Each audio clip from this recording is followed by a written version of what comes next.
मित्रों नमस्कार, मैं राजकुमार गुप्ता तबजब सिपाही गोरखपुर मंडल से। मित्रों, आज का दिन ऐतिहासिक दिन रहा है। 7 दिसंबर 2023 तिथि है आज, और हमारे मुखिया माननीय मदन लाल आज़ाद जी के माध्यम से आज ज्ञापन सत्याग्रह का जो है कि कार्यक्रम था, और लगभग प्रदेश के हर एक ज़िले में जो है कि ये कार्यक्रम चला है, जिसमें सभी निवेशक हैं, चाहे तबजब के पदाधिकारी हैं, उनके माध्यम से जिलाधिकारी, उप जिलाधिकारी, मंडल आयुक्त, मुख्यमंत्री, प्रधानमंत्री, अपने क्षेत्र के विधायक, सांसद, सबको जो है कि ज्ञापन देना था।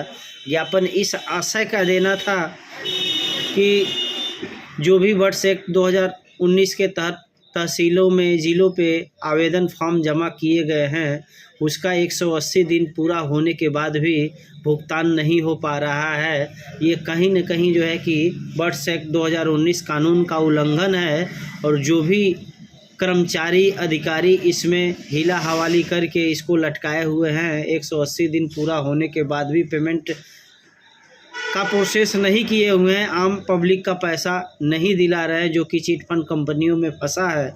तो उसी के संदर्भ में जो है कि उनको जो है कि रिमाइंडर ज्ञापन देना था, और उनसे सवाल जवाब करना था कि आपने अभी तक भुगतान क्यों नहीं किया, और आपको ये लास्ट वार्निंग दी जा रही है, आपको लास्ट जो है कि ये ज्ञापन दिया जा रहा है कि आप अतिशीघ्र जो है भुगतान करें, अन्यथा जो है ये जो भी पीड़ित परिवार है, जो भी पीड़ित सदस्य हैं, लोग हैं, ये सारे लोग जो है रोड पे उतरेंगे, और रोड पे उतर के सरकार की जो है मंशा को उजागर करने का काम करेंगे, और 2024 का जो आने वाला चुनाव का दिन है, उसमें सरकार का जो है कि पुनर्विरोध करेंगे। ये सारी चीज़ें जो है कि कार्यक्रम में था। हमारे ज़िले में थोड़ा मानसून ख़राब था, और पहले से ही निर्धारित थी मीटिंग, लेकिन दुर्भाग्य कह लीजिए हमारे यहाँ के पदाधिकारियों का या मौसम का साथ न होना, ये दोनों चीज़ें हैं। लेकिन मौसम उतना ख़राब नहीं था कि लोग वहाँ जाना चाहें और न पहुँच पाएँ। मौसम उतना भी ख़राब नहीं था। हम यहाँ से लगभग 9:30 बजे निकले हैं, और 10:30 बजे ज़िला तक पहुँच गए हैं, और वहाँ तक कहीं रास्ते में कोई बारिश नहीं मिली है। ठंड का समय था, तो थोड़ा बहुत तो ठंड लगेगा। तो भाई अभी तो ठंड शुरुआत हुआ है ना, आने वाले समय में ठंड तो और तेज़ होगी। लेकिन क्या जाने हमारे जिलाध्यक्ष महोदय, प्रभारी जिलाध्यक्ष महोदय को क्या लगा है कि आज का मीटिंग उन्होंने कैंसिल कर दिया है। तो चलो भाई, मीटिंग आपने कैंसिल कर दिया, अच्छी बात है।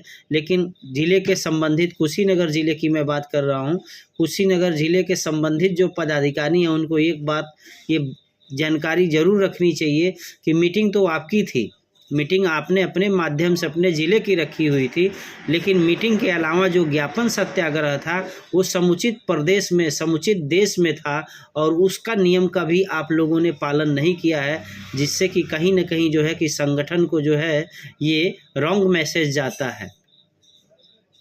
तो यहाँ पे जो है कि आप फेल हुए हैं।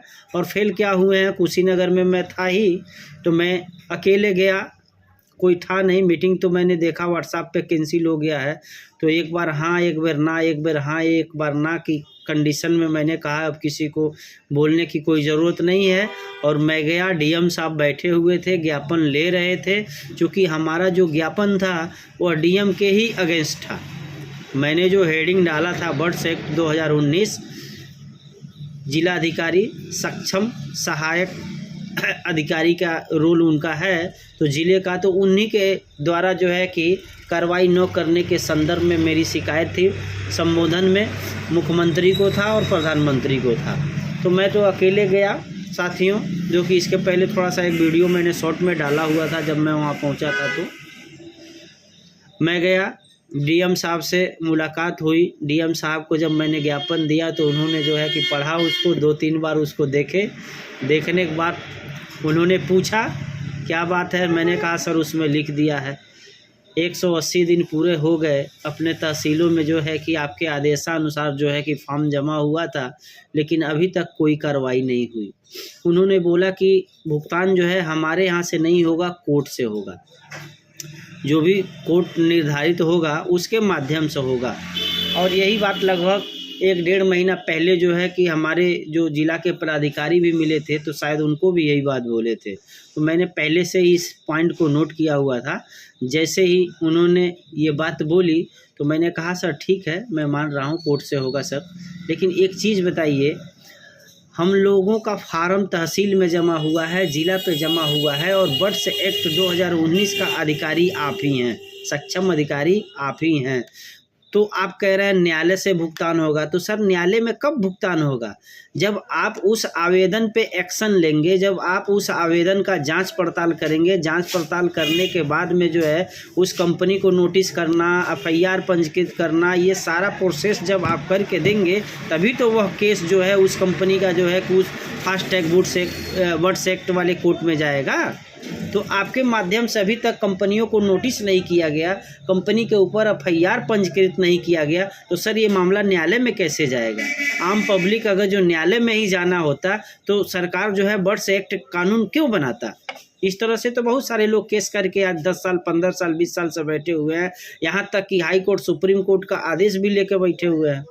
बहुत सारे लोग थे, देखने लगे क्या बात हो रही है। हाँ, तो उन्होंने सोचा, कहा कि हाँ ये तो बात ठीक है। तो मैंने कहा सर आपके पास जो आवेदन आया है उसको एक बार सही से जांच करवा लीजिए कि जो हमारा कथन है वो सत्य है कि असत्य है कि क्या है। अगर मेरा कथन सत्य है तो उन कंपनियों के ऊपर आप FIR दर्ज करिए, और FIR दर्ज करने के बाद आप विवेचना कराएंगे। विवेचना में वह दोषी आता है, उसके बाद उस फाइल को आप जो है कि उस कोर्ट में ट्रांसफ़र करेंगे, न कि आप कह दें कि फास्ट ट्रैक जो है कि कोर्ट भुगतान करेगा। सर जो करना है आप ही सक्षम अधिकारी हैं और आपके माध्यम से ही होना है।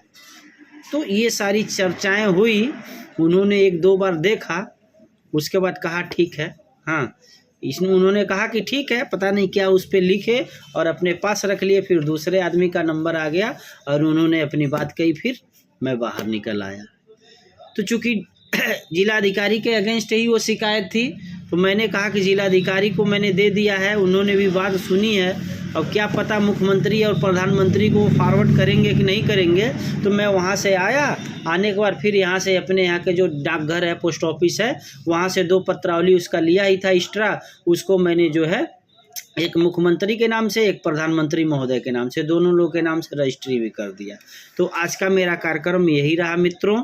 मैंने सोचा कि आप लोगों को भी शेयर कर दूं, और ख़ासकर कुशीनगर के जो ठगी पीढ़ी जमाकर्ता परिवार के सदस्य हैं, चाहे आम निवेशक हैं, मैं उनको ये मैसेज देना चाहता हूं कि आप लोग, ख़ासकर पदाधिकारी और एजेंट को, कि आप लोग का अब जो समय है ना टाइम टेकिंग करने का, वो समय ख़त्म हो गया है। और आप लोग जितना जल्दी अपने आप को सुधार कर लेंगे उतना ही आपको फ़ायदा रहेगा, आपके पक्ष में रहेगा।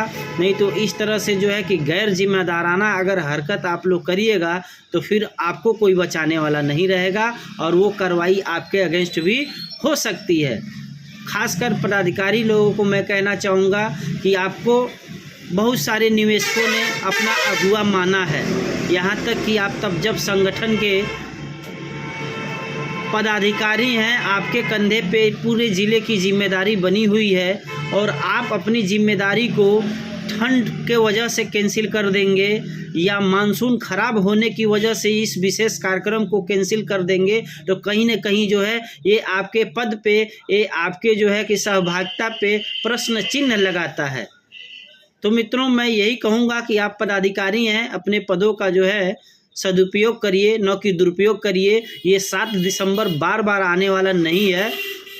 बाकी आइंदा जो है अगली कार्यक्रम होती है, उसमें इन सब चीज़ों को ध्यान दीजिए, सुधार करके जो है कि कार्यक्रम को आगे बढ़ाया जाए। अगर मुखिया ने कुछ कहा है तो उसको सही तरीके से किया जाए। अगर जो हमारी इच्छा नहीं है करने की, तो 10 दिन पहले, 4 दिन पहले, 5 दिन पहले ही ग्रुप में कह दें कि हम नहीं जा पाएंगे, चाहे हम नहीं आ पाएंगे, चाहे अन्य लोग को टीम बना करके उनको ये कर लें, लेकिन हमारा कार्यक्रम सफल हो, न कि असफल हो। यही सारी बातें करनी थी, बाकी शेष बातें नेक्स्ट अगली वीडियो में करूँगा। नमस्कार।